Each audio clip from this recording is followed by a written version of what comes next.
welcome to a new episode of Real Spooky Stories, the place where I tell your real spooky stories. If you'd like to share your story, give me a little email on realspookystoriespodcast@gmail.com or click any of the social media that is linked below, or if you've got any topic ideas or any ideas of anything, just get in touch. So this week is it's a Creepypasta Special. So I know we are on Real Spooky Stories, but these are Creepypastas, which means people have made them up. These ones aren't real. I just wanted to do a Creepypasta Special because a few weeks ago in the occult episode, I mentioned on it, or the one after, whatever, that it literally took over half the episode. I think it was over half an hour long, the Devil Game Creepypasta. So I was like, should I have split this into two? So I just had the Real Spooky Stories and the Creepypasta separately. So I was asking if you want me to do that as going forward. Just keep Real Spooky Stories to a Sunday, and then maybe I can upload a related Creepypasta on a Wednesday or something. Or if I can't find a related one, I'll just do any. Or I can even just do more than one if it's a separate episode or whatever. But anyway, there's quite a few classic Creepypastas which I know of, and put it on Instagram to ask people what ones they wanted as well, and people were writing ones that I didn't actually know of, so I found some anyway. So this is a Creepypasta special episode. I think I've got 4 or 5, so I'll tell you them when I get into them. These ones are they are quite long, but they're a bit shorter. I don't know how long this episode's actually going to be in the end. There was one though called Ben Drowned, which I don't actually know the story of it, but I've heard people say it a lot. That one is really long, so I think I'm just literally going to do an episode for that one by itself. I'm going to keep that one because it's proper long, and it's got videos attached and everything. So yeah, I'm going to keep that one. And what was the other one? I think maybe Jeff the Killer, maybe. I think I was going to do its own episode. It's just, they're too long. They'll probably be an hour episodes just for that story. So them two are going to be their own one, I think, at some point. But I've got a few today, which I think are quite classic. Also, I just want to say, if you don't even know what Creepypasta is, I should have really started with that, shouldn't I? It's basically, I used to go on this, literally when I was in school, probably 15 years ago or something. No, maybe not 15. Maybe 15, I'd say, actually. So it's a site where people can write the stories, and so it's called Creepypasta because when stories or when something has been copy and pasted loads of times, it's called copypasta, copy-paster. So this one's creepy story, so it's called Creepypasta. Anyway, it's just got all classic things, and obviously, Slenderman, we all know Slenderman, don't we? That originated from Creepypasta. So if you don't know what Creepypasta is, it's where Slenderman had his little origins. I actually tried to find a story. I don't think there is an original Slenderman story. I think it was images or something. I don't know, but yeah, Slenderman is a Creepypasta, but he will not be featured today. So I am going to go into the first one that I've got. I've got the links below. Some of these are taken from the Creepypasta Reddit, and some of them are taken from just the Creepypasta fandom site. So this first one, which I've heard a lot of people say is good, is called The Russian Sleep Experiment. The user that wrote this is called Footballer285, and this post from the Reddit, Creepypasta Reddit, is from 11 years ago. I'm not sure if this is the original poster, or they've reposted or whatever, but yeah, that's who I'm reading it from anyway. So I'll just get into it. Russian researchers in the late 1940s kept 5 people awake for 15 days using an experimental gas-based stimulant. They were kept in a sealed environment, carefully monitored their oxygen intake so the gas didn't kill them, since it was toxic in high concentrations. This was before closed-circuit cameras, so they only had microphones of 5-inch thick glass porthole-sized windows into the chamber to monitor them. The chamber was stocked with books, cots to sleep on, but no bedding, running water and toilet, and enough dry food to last all 5 for over a month. The test subjects were political prisoners deemed enemies of the state during World War II.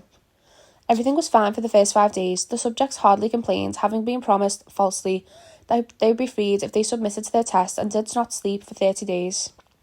Their conversations and activities were monitored, and it was noted that they continued to talk about increasingly traumatic incidents in their past, and the general tone of their conversations took a dark aspect after the 4-day mark. After 5 days, they started to complain about the circumstances and events that led them to where they were and started to demonstrate severe paranoia.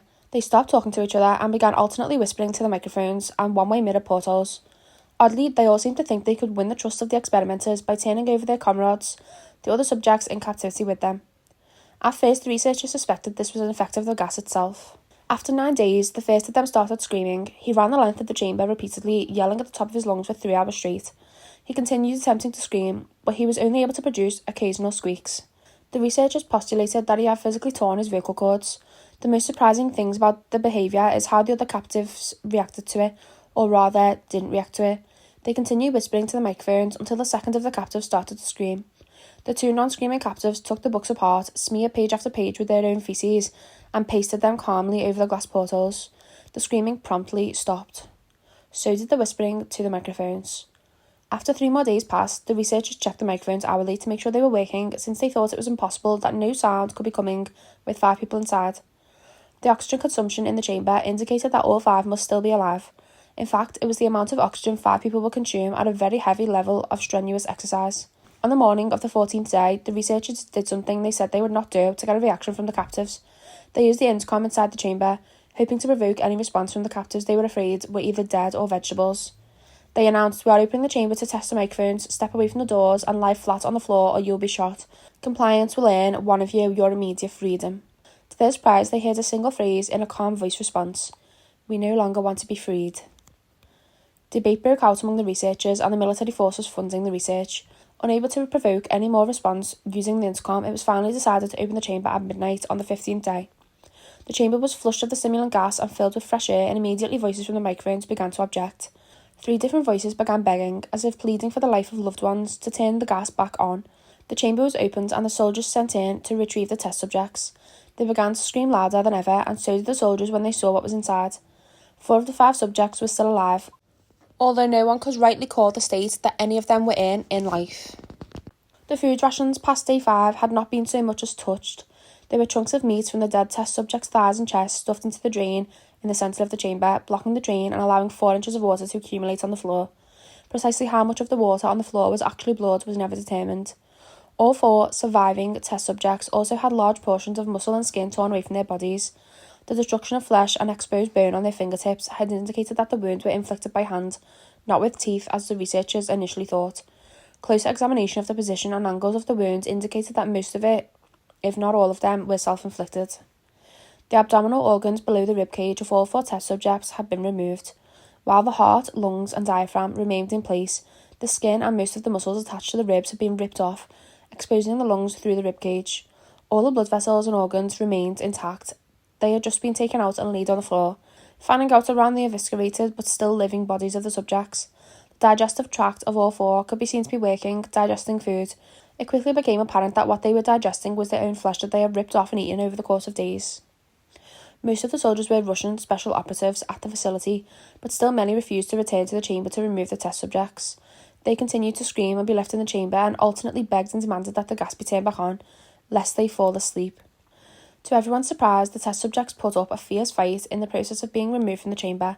One of the Russian soldiers died from having his throat ripped out, another was gravely injured by having his testicles ripped off and an artery in his leg severed by one of the subject's teeth.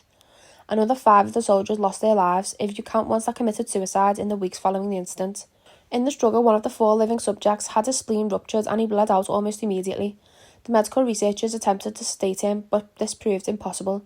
He was injected with more than 10 times the human dose of morphine derivative and still fought like a cornered animal, breaking the ribs and arm of one doctor. When heart was seen to beat for a full 2 minutes after he had bled out to the point, there was even more air in his vascular system than blood. Even after it stopped and he continued to scream and flail for another 3 minutes, struggling to attack anyone in reach and just repeating the word "more" over and over, weaker and weaker, until he finally fell silent.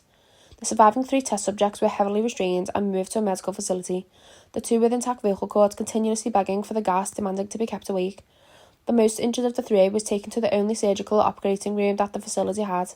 In the process of preparing the subject to have his organs placed back with his body, it was found that he was effectively immune to the sedative they had given him to prepare him for the surgery. He fought furiously against his restraints. When the anaesthetic gas was brought out to put him under, he managed to tear most of the way through a 4-inch wide leather strap on one wrist, even through the weight of a 200-pound soldier holding on that wrist as well. It took only a little more anaesthetic than normal to put him under, and the instant his eyelids fluttered and closed, his heart stopped. In the autopsy of the test subject that had died on the operating table, it was found that his blood had tripled the normal level of oxygen. His muscles that were still attached to his skeleton were badly torn, and he had 9 broken bones in his struggle to not be subdued. Most of them were from the force his own muscles had exerted on them. The second survivor had been the first of the group of 5 to start screaming. His vocal cords destroyed, he was unable to beg or object to surgery, and he only reacted by shaking his head violently in disapproval when the anaesthetic gas was brought near him. He shook his head yes when someone suggested, reluctantly, they try the surgery without anaesthetic, and did not react for the entire 6-hour procedure of replacing his abdominal organs and attempting to cover them with what remained of his skin. The surgeon presiding stated repeatedly that it should be medically possible for the patient to still be alive. One terrified nurse assisting the surgery stated that she had seen the patient's mouth curl into a smile several times whenever his eyes met hers. When the surgery ended, the subject looked at the surgeon and began to wheeze loudly, attempting to talk while struggling. Assuming this must be something of drastic importance, the surgeon had a pen and pad fetched so the patient could write his message. It was simple: keep cutting. The other 2 test subjects were given the same surgery, both without anaesthetic as well, although they had to be injected with a paralytic for the duration of the operation. The surgeon found it impossible to perform the operation while the patients laughed continuously. Once paralysed, the subjects could only follow the attending researchers with their eyes. The paralytic cleared their system in an abnormally short period of time. They were soon trying to escape their bonds. The moment they could speak, they were asking for the stimulant gas. The researchers tried asking why they had injured themselves, why they had ripped out their own guts, and why they wanted to be given the gas again. Only one response was given: I must remain awake. All 3 subjects' restraints were reinforced, and they were placed back into the chamber awaiting determination as to what should be done with them. The researchers, facing the wrath of their military benefactors for having failed the stated goals of their project, considered euthanizing the surviving subjects. The commanding officer, an ex-KGB, instead saw potential and wanted to see what would happen if they were put back on the gas. The researchers strongly objected, but were overruled. In preparation for being sealed in the chamber again, the subjects were connected to an EEG monitor and had their restraints padded for long-term confinement. To everyone's surprise, all 3 stopped struggling the moment it was let slip that they were going back on the gas. It was obvious that at this point, all 3 were putting up a great struggle to stay awake. One of the subjects that could speak was humming loudly and continuously. The mute subject was straining his legs against the leather bonds with all his might, first left, then right, then left again for something to focus on. The remaining subject was holding his head off his pillow and blinking rapidly. Having been the first to be wired for EEG, most of the researchers were monitoring his brain waves in surprise. They were normal most of the time, but sometimes flatlined inexplicably. It looked as if he was repeatedly suffering brain death before returning to normal. As they focused on paper scrolling out of the brainwave monitor, only one nurse saw his eye slip shut at the same moment his head hit the pillow. His brainwaves immediately changed to that of deep sleep, then flatlined for the last time his heart simultaneously stopped. The only remaining subject that could speak started screaming to be sealed in now. His brainwave showed the same flatlines as the one who had just died from falling asleep. The commander gave the order to seal the chamber with both subjects inside, as well as 3 researchers. One of the named 3 immediately drew his gun and shot the commander point blank between the eyes, then turned the gun on the mute subject and blew his brains out as well. He pointed the gun at the remaining subjects, still restrained to a bed, as the remaining members of the medical and research team fled the room. I won't be locked in here with these things, not with you, he screamed at the man trapped at the table. What are you? I must know. The subject smiled. Have you forgotten so easily? The subject asked. We are you. We are the madness that lurks within you all, begging to be free at every moment in your deepest animal mind. We are what you hide from in your beds every night. We are what you sedate into silence and paralysis when you go to the nocturnal haven where we cannot tread. The researcher paused, then aimed at the subject's heart and fired. The EEG flatlined as the subject weakly choked out. So nearly free. That was really spooky. I think it doesn't say it on these comments or anything, but I think a lot of people thought that this was real and it's not real. But that was a creepy one. Like, it's like what was actually. I feel like this has probably happened. This is actually probably not like obviously this, but this could have happened. Like, some horrible researchers out there somewhere have probably done things like this before, and it's like what would happen to our actual brains and bodies if we are put into that state. You know what I mean? That was that was a creepy one. This next one is from the Creepypasta subreddit too, and it is titled Smile Dog. So the user that's posted this is Balaz54.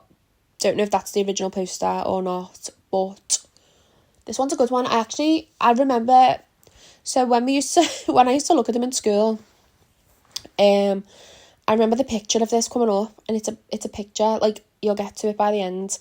And I just remember always being scared of the picture, and I was always like, oh, I'll get that picture away. Like, there's just something about dogs and animals that are creepy, that makes, like, I don't know, it creeps me out more. I don't know why, but it does. So I always remember this picture, but I never actually knew the story of it until I was listening recently. But this, like, that's quite a popular one, so you might know this one as well. Okay, so I'm going to get into it now. I first met in person with Mary E. in the summer of 2007. I had arranged with her husband of 15 years, Terence, to see her for an interview.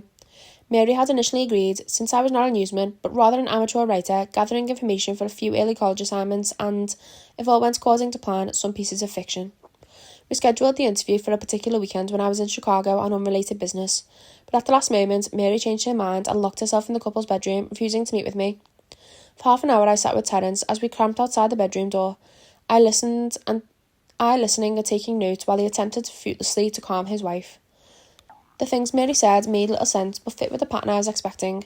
Though I could not see her, I could tell from her voice that she was crying, and more often than not, her objections to speaking with me centred around an incoherent diatribe on her dreams, her nightmares. Terence apologised profusely when we ceased the exercise, and I did my best to take it in stride. Recall that I wasn't a reporter in search of a story, but merely a curious young man in search of information. Besides, I thought at the time I could perhaps find another similar case if I put my mind and resources to it. Mary A. was the sysup for a small Chicago-based bulletin board system in 1992 when she first encountered smile.jpg, and her life changed forever. She and Terence had been married for only 5 months. Mary was one of an estimated 400 people who saw the image when it was posted as a hyperlink on the BBS, though she is the only one who had spoken openly about the experience. The rest have remained anonymous or are perhaps dead. In 2005, when I was only in 10th grade, Smile.jpg was first brought to my attention by my burgeoning interest in web-based phenomena. Mary was the most often cited victim of what is sometimes referred to as smile.dog. The being smile.jpg is reputed to display. What caught my interest, other than the obvious macabre elements of the cyber legend and my proclivity towards such things, was the sheer lack of information, usually to the point that people don't believe it even exists, other than a rumour or a hoax. It is unique because, though the entire phenomenon centres on a picture file, that file is nowhere to be found on the internet. Certainly many photo-manipulated simulacra litter the web, showing up with the most frequency on sites, such as the image board 4chan, particularly the X-focused paranormal subboard. It is suspected these are fakes because they do not have the effect of the true smile.jpg is believed to have, namely sudden onset temporal lobe epilepsy and acute anxiety. This purported reaction in the viewer is one of the reactions the phantom-like smile.jpg is regarded with such disdain, since it is patently absurd, though depending on whom you ask, the reluctance to acknowledge Smile.jpg's existence might just be as much out of fear as it is out of belief. Neither Smile.jpg nor SmileDog is mentioned anywhere on Wikipedia, though the website features articles on other, perhaps more scandalous shock sites such as **HelloJPG or Two Girls One Cup. Any attempt to create a page pertaining to Smile.jpg is summarily deleted by any of the encyclopedia's many admins. Encounters with Smile.jpg are the stuff of the internet legend. Mary E.'s story is not unique. There are unverified rumours of Smile.jpg showing up in the early days of Usenet, and even one persistent tale that in 2002 a hacker flooded the forums of humour and satire website Something Awful with a deluge of Smile Dog pictures, rendering almost half of the forum's users at that time epileptic. It is also said that in the mid to late 90s that Smile.jpg circulated the Usenet and had an attachment of a chain email with the subject line, "Smile, God loves you." Yet despite the huge exposure these stunts would generate, there are very few people who admit to having experienced any of them, and no trace of the file or link has ever been discovered. Those who claim to have seen Smile.jpg often weakly joke that they were far too busy to save a copy of the picture to their hard drive. However, all alleged victims offer the same description of the photo: a dog-like creature, usually described as appearing similar to a Siberian husky, illuminated by the flash of a camera, sits in a dim room, the only background detail that is visible being a human hand extending from the darkness near the left side of the frame. The hand is empty, but is usually described as beckoning. Of course, most of the attention is given to the dog, or dog creature, as some victims are more certain than others about what they claim to have seen. The muzzle of the beast is reputedly split into a wide grin, revealing 2 rows of very white, very straight, very sharp, very human-looking teeth. This is, of course, not a description given immediately after viewing the picture, but rather a recollection of the victims, who claim to have seen the picture endlessly repeated in their mind's eye during the time that they are, in reality, having epileptic fits. These fits are reported to continue indeterminably, often while the victims sleep, resulting in very vivid and disturbing nightmares. These may be treated with medication, though in some it is more effective than others. Mary A, I assumed, was not on effective medication. That was why, after my visit to her apartment in 2007, I sent out feelers to several folklore and urban legend-oriented newsreel groups, websites and mailing lists, hoping to find the name of a supposed victim of Smile JPG who felt more interested in talking about its experiences. For a time, nothing happened, and at length I forgot completely about my pursuits, since I had begun my freshman year of college and was quite busy. Mary contacted me via email, however, near the beginning of March 2008, to jml@*.com, from marya@*.net, subject, last summer's interview. Dear Mr. L, I am incredibly sorry about my behaviour last summer when you came to interview me. I hope you understand that it was no fault of yours, but rather my own problems that led me to act out as I did. I realised that I could have handled the situation more decorously. However, I hope you will forgive me. At the time, I was afraid. You see, for 15 years, I have been haunted by Smile JPG. Smile Dog comes to me in my sleep every night. I know that sounds silly, but it is true. There is an ineffable quality about my dreams, my nightmares, that makes them completely unlike any real dreams I have ever had. I do not move and do not speak. I simply look ahead, and the only thing ahead of me is that scene from the horrible picture. I see the beckoning hand. I see Smile Dog. It talks to me. It is not a dog, of course, though I am not quite sure what it really is. It tells me it will leave me alone if I only do as it asks. All I must do, it says, is spread the word. That is how it phrases its demands, and I know exactly what it means. It wants me to show it to someone else. And I could. The week after my incident, I received in the mail a manila envelope with no return address. Inside was only 3.5-inch floppy diskette. Without having to check, I knew precisely what was on it. I thought for a long time about my options. I could show it to a stranger, a co-worker. I could even show it to Terence, as much as the idea disgusted me. And what would happen then? Well, if Smile Dog kept its word, I could sleep. Yet, if it lied, what would I do? And who was to say something worse would not come to me if I did as the creature asked? So I did nothing for 15 years, though I kept the diskette hidden amongst my things. Every night for 15 years, Smile Dog has come to me in my sleep and demanded that I spread the word. For 15 years, I have stood strong. Though there have been hard times, many of my fellow victims on the BBS boards where I first encountered Smile JPG stopped posting. I heard some of them committed suicide. Others remain completely silent, disappearing off the face of the web. They are the ones I worry about the most. I sincerely hope you will forgive me, Mr. L, but last summer when you contacted me and my husband about an interview, I was near the breaking point. I decided I was going to give you the floppy diskette. I did not care if Smile Dog was lying or not. I wanted it to end. You were a stranger, someone I had no connection with, and I thought I would not feel sorry when you took the diskette as part of your research and sealed your fate. Before you arrived, I realised what I was doing was plotting to ruin your life. I could not stand the thought, and in fact I still cannot. I am ashamed, Mr. L, and I hope that this warning will dissuade you from further investigation of Smile JPG. You may in time encounter someone who is, if not weaker than wholly more depraved, someone who will not hesitate to follow Smile Dog's orders. Stop while you are still whole. Sincerely, Mary A. Terence contacted me later that month with the news that his wife had killed herself. While cleaning up the various things she left behind, closing up email accounts and the like, he had happened upon the above message. He was a man in shambles. He wept as he told me to listen to his wife's advice. He'd found the diskette, he revealed, and burned it until it was nothing but a stinking pile of blackened plastic. The part that most disturbed him, however, was how the diskette had hissed as it melted, like some sort of animal, he said. I will admit that I was a little uncertain about how to respond to this. At first I thought perhaps it was a joke, with the couple belatedly playing with the situation in order to get a rise out of me. A quick check of several Chicago newspapers' online obituaries, however, proved that Mary E. was indeed dead. There was, of course, no mention of suicide in the article. I decided that, for a time at least, I would not further pursue the subject of Smile JPG, especially since I have finals coming up at the end of May. But the world has odd ways of testing us. Almost a full year after I'd returned from my disastrous interview with Mary E., I received another email. To jml@*.com. From elzahire82@*.com. Subject, Smile. Hello, I found your email address through a mailing list. Your profile said you are interested in Smile Dog. I have saw it. It's not as bad as everyone says. I have sent it to you here. Just spreading the word. Smiley face. The final line chilled me to the bone. According to my email client, there was one file attached called Naturally Smile JPG. I considered downloading it for some time. It was most likely a fake, I imagined. And even if it weren't, I was never wholly convinced of Smile JPG's peculiar powers. Mary E's account had shaken me, yes, but she was now probably mentally unbalanced anyway. After all, how could a simple image do what Smile JPG was said to accomplish? What sort of creature was it that could break one's mind with only the power of the eye? And if such things were patently absurd, then why did the legend exist at all? If I downloaded this image, if I looked at it, and if Mary turned out to be correct, if Smile Dog came to me in my dreams demanding I spread the word, what would I do? Would I live my life as Mary had, fighting against the urge to give in until I died? Or would I simply spread the word, eager to be put to the rest? And if I choose the latter route, how could I do it? Whom would I burden in turn? If I went through with my earlier intention to write a short article about Smile JPG, I decided I could attach it as evidence, and anyone who read the article, anyone who took interest, will be affected, and even assuming that Smile JPGs attached to the email was genuine, would I be capricious enough to save myself in that manner? Could I spread the word? Yes, I could.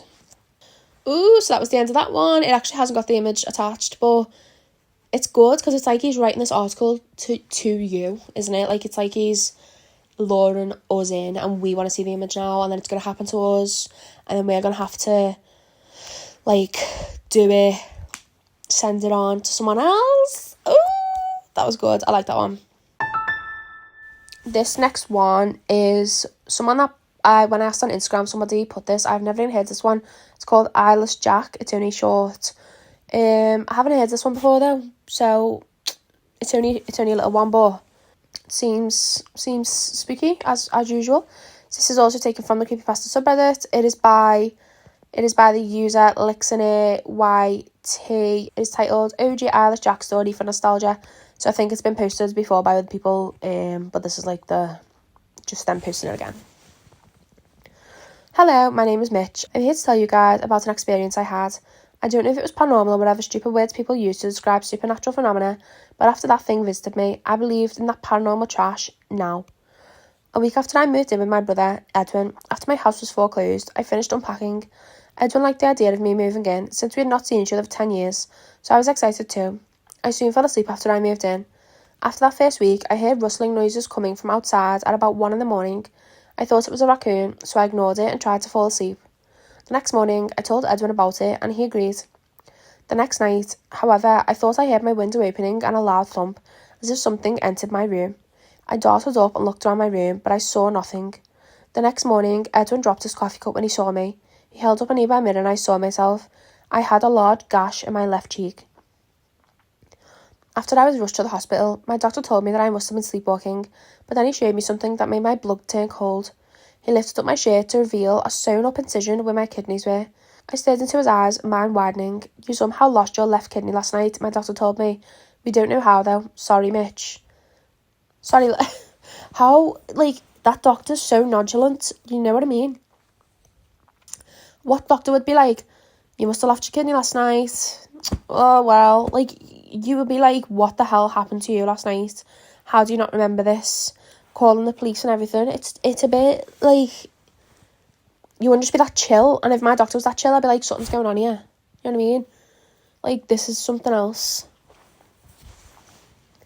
The next night was my breaking point. Around midnight, I woke up to see a truly horrifying sight. I was staring face to face with a creature with a black hoodie and a dark blue mask with no nose or mouth staring down at me. The thing that scared me the most that it had no eyes, just empty black sockets. The creature also had some black substance dripping from its sockets. I grabbed a camera from the nearby mantle and took a picture. Immediately after taking the shot, the creature lunged at me and tried to claw open my chest to get to my lungs. I stopped it by kicking it in the face. As I ran out of my room, I grabbed my wallet. I would need the money. I ran out of my brother's house into the night. I eventually ended up in the woods near Edwin's house and tripped on a rock. Sorry, what? Why'd you grab your wallet? If you're out of your mind scared and you've kicked something in the face, you don't be like, wallet, where is my wallet? You just get me out now. I'd probably grab my phone to ring the police or something, and you've just left Edwin in his house with this thing. I fell unconscious and woke up in the hospital. My doctor, the same one who treated me before, entered the room. I have good news and bad news. Mitch, my doctor started. The good news is that you have minor injuries and your parents are going to pick you up. I sighed with relief. The bad news is that your brother has been killed by something. Sorry. What? This doctor's psycho, mate. This doctor's unhinged. Good news is your parents are on their way to pick you up. Bad news is your brother's dead. I'm sorry. This doctor's in on it, I'm telling you. My parents took me back to Edwin's house to collect my remaining belongings, which I did. Upon entering my room, I was scared, but remained calm.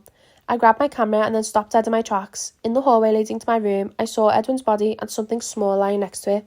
I retrieved it up and entered my parents' car, not mentioning Edwin's corpse. I looked at the thing I had picked up and nearly vomited. I was holding my stolen, half-eaten kidney with some black substance on it. That was the end of the story. What? Why would you recommend this story? Like, I think this is an OG one as well. Like, so they picked up their own half-eaten kidney. So you saw your dead brother's body. You went over because you see something lying next to it. You picked that thing up, not knowing what it was. Got back in your car, didn't mention the body. Then looked, and it was your half-eaten kidney. I'm so confused. Like, why was that next to his body? Anyway. Oh my god, okay. That was the weirdest story I've ever heard from Creepypasta. Okay, so this one I found on the Creepypasta subreddit. Again, the actual story isn't on here, but they've put a link in the comments to put it, which has taken me to the Creepypasta fandom page, which I didn't know existed, by the way, which obviously it must exist, but this one is called The Rake. So, I think I've mentioned this before in other stories. You know when people say like things and people are like, oh, it sounds like a Wendigo or the Rake. Like, I think it's from this. I don't think it's a real thing. I'll put the link of the subreddit post so you can click the actual link yourself, and it's got a picture of what the Rake looks like, I think, and it's not nice. But I think I've seen that picture a lot, to be honest. During the summer of 2003, events in the northeastern United States involving a strange human-like creature sparked brief comedian interest before an apparent blackout was enacted. Little or no information was left intact, and most online and written accounts of the creature were mysteriously destroyed. Primarily focused in rural New York State and once found in Idaho, self-proclaimed witnesses told stories of their encounters with the creature of an unknown origin. Emotions range from extremely traumatic levels of fright and discomfort to an almost childlike sense of playfulness and curiosity. While their published versions are no longer on record, the memories remain powerful. Several of the involved parties began looking for answers that year. In early 2006, the collaboration has accumulated nearly 24 documents dating between the 12th century and present day, spanning 4 continents. In almost all cases, the stories were identical. I've been in contact with a member of this group, and I was able to get some excerpts from their upcoming book. A Mariner's Log, 1691. He came to me in my sleep. From the foot of my bed, I felt a sensation. He took everything.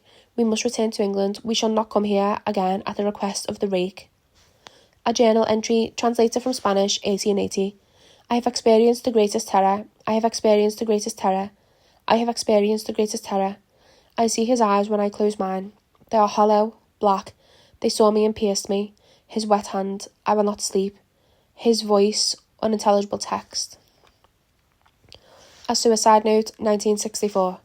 As I prepare to take my life, I feel it necessary to assuage any guilt or pain I have introduced through this act. It is not the fault of anyone other than him. For once I awoke and I felt his presence, and once I awoke and saw his form.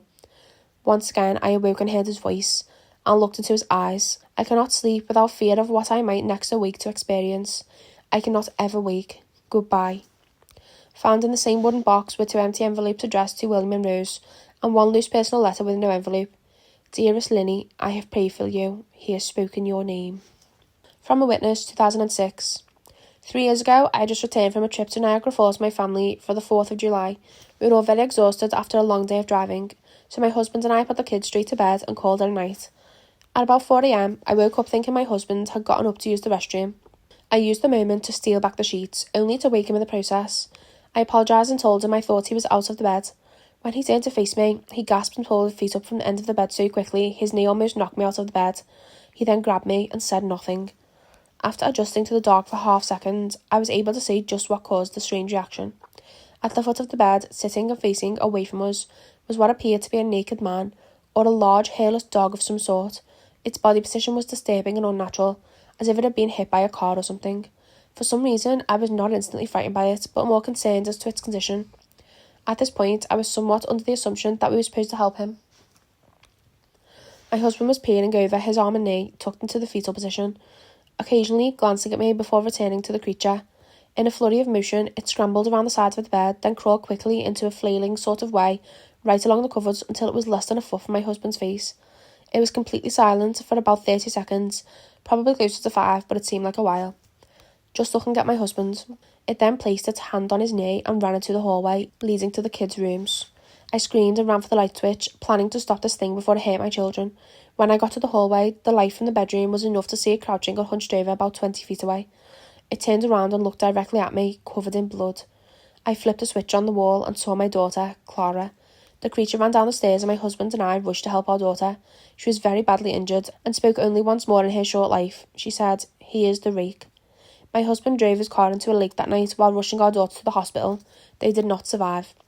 Being a small town, news got around pretty quickly. The police were helpful at first, and the local newspaper took a lot of interest as well. However, the story was never published, and the local television never followed up either. For several months, my son Justin and I stayed in a hotel near my parents' house. After we decided to return home, I began looking for answers myself. I eventually located a man in the next town over who had a similar story. We got in contact and talked about our experiences. He knew of 2 other people in New York who had seen the creature we now referred to as the Rake. It took the 4 of us 2 solid years hunting on the internet and writing letters to come up with a small collection of what we believed to be accounts of the Rake. None of them gave any details, history or follow-up. One journal had an entry involving the creature in its first 3 pages, and never mentioned it again. A ship's log explained nothing of the encounter, saying only that they were told to leave by the Rake. This was the last entry in the log. There were, however, many instances where the creature's visit was one of a series of visits with the same person. Multiple people also mentioned being spoken to, my daughter included. This led us to wonder if the Rake had visited any of us before our last encounter. I set up a digital recording in my bed and left it running at night. Every night for 2 weeks. I would tediously scan through the sounds of me rolling around in my bed each day when I woke up. By the end of the 2nd week, I was quite used to the occasional sound of sleep while blaring through the recording at 8 times the normal speed. It took almost an hour every day. On the first day of the 3rd week, I thought I heard something different. What I found was a shrill voice. It was the Rake. I can't listen to it long enough to even begin to transcribe it. I haven't let anyone listen to it. All I know is that I've heard it before, and I now believe that it spoke when I was sitting in front of my husband. I don't remember hearing anything at the time, but for some reason, the voice in the recorder immediately brings back to that moment. The thoughts that must have gone through my daughter's head make me very upset. I have not seen the Rake since he had ruined my life, but I know that he has been in my room while I slept. I know and fear that one night I'll wake up to see him staring at me. Ooh, that's a good one. That is actually really spooky. Like, it sounds horrible. I don't know, I've said this just on the Smile Dog one. Something about, like, the way she described it as, it looks like a hairless dog. That just, like, makes me feel weird. I don't know what, something just about an animal makes me feel more weird than a person. I don't know why, like, it just makes me feel sick. And there's a picture of it at the top there. I don't know if this is the actual image, but yeah, if you want to click on that, go ahead. Okay, and I think that will do us for today. And I've only done 4. I actually thought that I had 5, but when I've clicked on them, it's like came up as the same one, if you know what I mean. So if there's any that you know of and that you like and you want to hear, because I also knew about the Mr. Widemouth one, which is why I chose it for that Imaginary Friend episode, because it was quite a similar vibe, wasn't it? Yeah, if there's any you know of, I'll do a little epi on them, because they're quite long. Some of them are quite long, but some of them I hadn't heard of, like that Eyeless Jack one. I hadn't heard of that before. So yeah, let me know. But I hope you enjoyed this episode. I know the stories weren't real, and I know we are on real spooky stories. I like creepypastas because they're just so well written. I say this at the end of every single episode. They're just so well written. They're so descriptive because I know they're not real. Like, someone's wrote them as a story. It's like a storyteller has wrote them. Just even like them explaining someone, whoever, I don't even remember which one it was now, the one that said my window opened and then I heard like a large thump, like something came in the room. That made me feel horrible.